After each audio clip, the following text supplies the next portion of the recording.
The deadline to surrender is nearing. Former President Donald Trump, 18 other co-defendants have until noon this Friday to voluntarily surrender to Georgia authorities. If they don't, and of course they will, but if they don't, the sheriffs will be sent out to arrest them.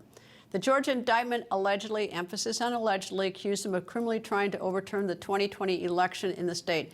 Today, Trump's lawyers met with the Fulton County District Attorney's Office. They were there to work out the terms of release and the bond then for the former president. And of course, as you know, what was determined is that Trump's bond will be set at $200,000. The terms of the consent bond order read in part, the defendant shall perform no act to intimidate any person known to him or her to be a co-defendant or witness in this case or to otherwise obstruct the administration of justice.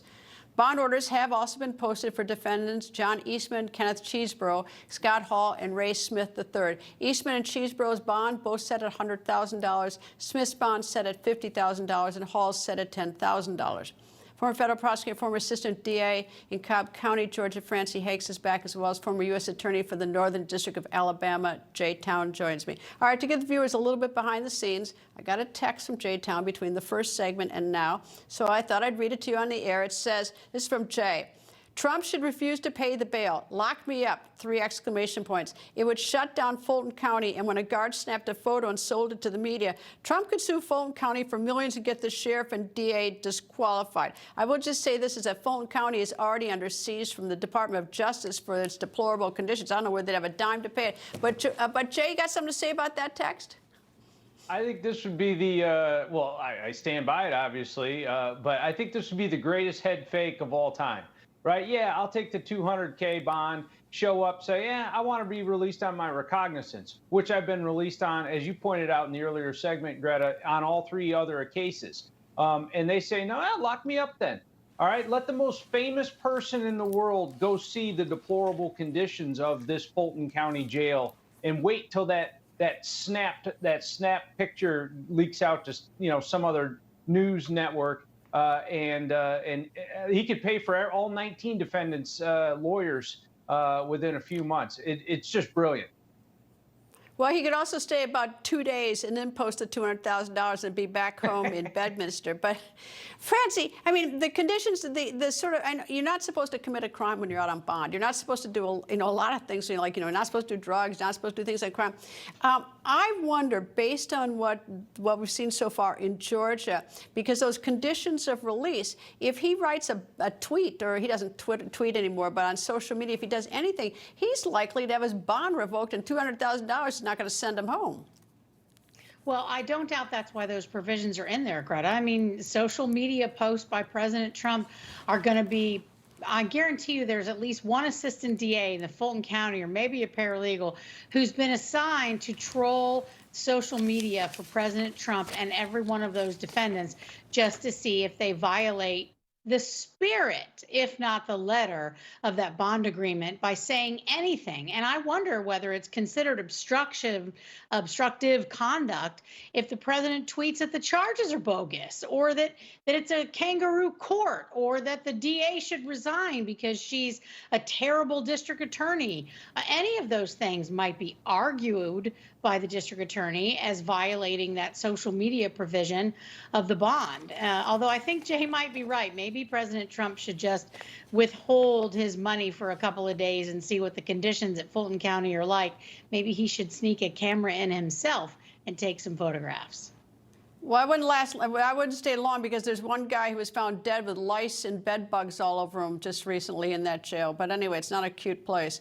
All right, Jay, one of the conditions, it says a defendant shall make no direct or indirect threat of any nature against any victim. What is an indirect threat? I mean, it's sort of a nod and a wink, like, I mean, who's going to define this stuff? Is that going to be the DA is going to say, I think that's an indirect threat when you say, and I mean, even something very vague, and also going to pull him before the judge and get his bond revoked? Well, I mean, that's a very vague term, and I can't imagine whether it be the judge or Fani Willis defining it in the favor of Donald Trump. Direct threats are why we have these terms in these bond agreements or these pretrial release conditions. Would the threat that, would the statement that, and I probably got this wrong, that that former Senate Majority Leader, I mean not former, current Senate Majority Leader Chuck Schumer said about Justice Kavanaugh, "We're coming for you," or something like that, would that be an indirect one, or would that be a direct one? I don't know that it'd be either. It certainly wouldn't be a direct threat. But again, we have to actually take this. Fani Willis needs to take her job seriously, maybe for the first time, because this is the former president of the United States, and he is running for president, and he is going to say things about her that are going to be unpleasant and uncomfortable to her. Tough. You indicted him. This is what you signed up for. Take 2 weeks off and quit. All right, Francey, how in the world, how is this going to get tried on, with 19 defendants, and there'll be 19 more lawyers, and, give me sort of a snapshot of what this is going to be like. Well, it's a mess. I mean, there's the trial going on right now of Young Thug, which they just finished jury selection, and his co-defendant just filed something like 30 motions.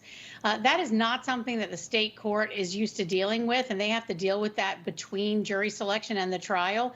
Generally speaking, in federal court, the magistrate judge would hear any motions so that by the time trial rolls around, those are all resolved. When you're talking about 19 defendants in state court, it is going to be an absolute free-for-all. And I expect that Fani Willis, if the president were to say something like, she should be fired, or she better watch out, she's going to, reap the consequences of her actions.